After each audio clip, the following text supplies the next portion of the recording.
Hi, happy Manga Monday. Today I'm going to be talking about Zom 100. I've also seen it being called, Zom 100 Bucket List of the Dead. Now, this is a really great manga. You have Akira, who is our main male character. He is a workaholic. Not necessarily because he enjoys his job, but because it has been driven into him for so long that you take a lot of pride in your work, and work is like the most important thing that you do.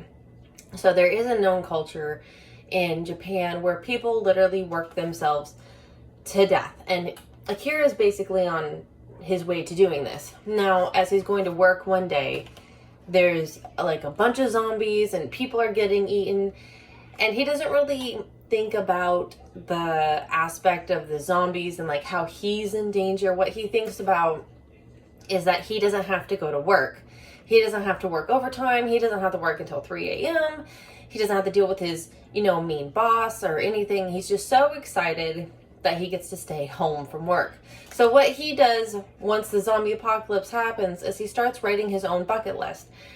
Mind you, he does not get the full 100 list of what he wants to do before he becomes a zombie. Instead, he starts out with 13 to 20.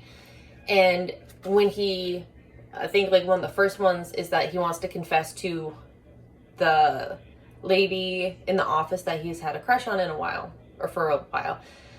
So when he goes there, he finds like one of his other supervisors there, and the girl or the woman that he liked is there too. They're both zombies. He still confesses to the zombie because it's still her. She's just turned into a zombie now. Confesses, and then he runs like hell as they're chasing him.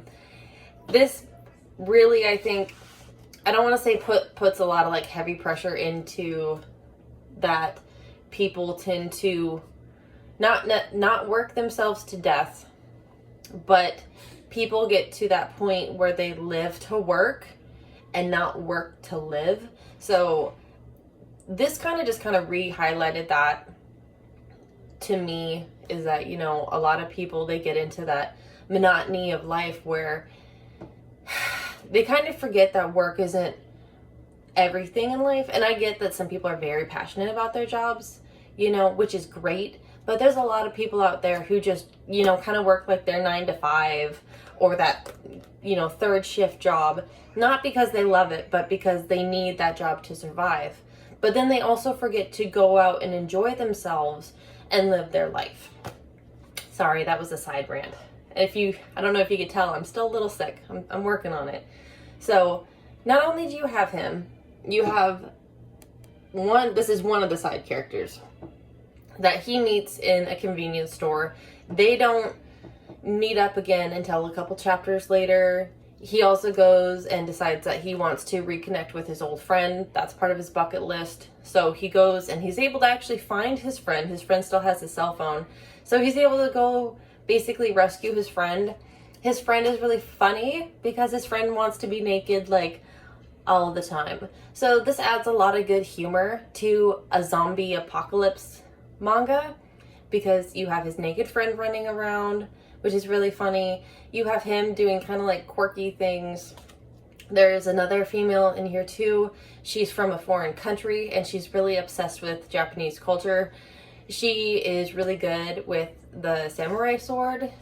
So it's really nice that basically all of them know how to fight. I guess the two girls really know how to fight, and then I don't know, the two guys do, but they don't. But Akira is really smart, so he kind of thinks outside of the box, and stuff that you can use or wear to help fight against the zombies, which I don't want to give that away. That's something that you can read about. I also think it's really interesting that in this one, animals actually become zombies, because in a lot of other ones, there's either no animals that appear or they're normal. But this one, there are zombie animals in there. There's like a zombie shark. There's zombie boars, which is really cool.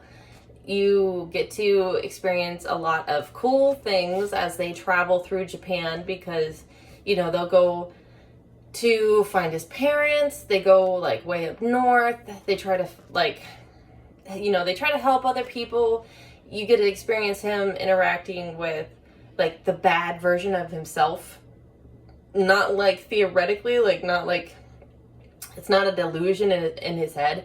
It's like legitimately a person kind of like him, but like the bad version of him, which I thought was really cool. One of the guys that I buddy read this with said that there's also like a little nod off to, it's not called the Death Note. There we go. There's a little nod off to Death Note in there as well that you might come across. I really like this so far. I really like, in general, like the looks of this book I think is really cool. It's really vibrant. It's very eye-catching. But even aside from that, see, that's the lady he liked. Even aside from that, though, you have him and how he looks, and then you have other people who look, like the other main characters I think look more, I don't want to say well drawn, but he looks more childlike and comical. So it brings on that air that he's more of a like a comical relief character. I don't know how else to phrase it. So I really liked it. I think it's good. I would definitely give it a try. I'm not done reading it. I think I have like 5 chapters left in it. But if you like zombies, if you like comics, this is great. There is some slight nudity in it, as you could tell there was like breast, but so far there is no sex. Oh wait, no. There is sex.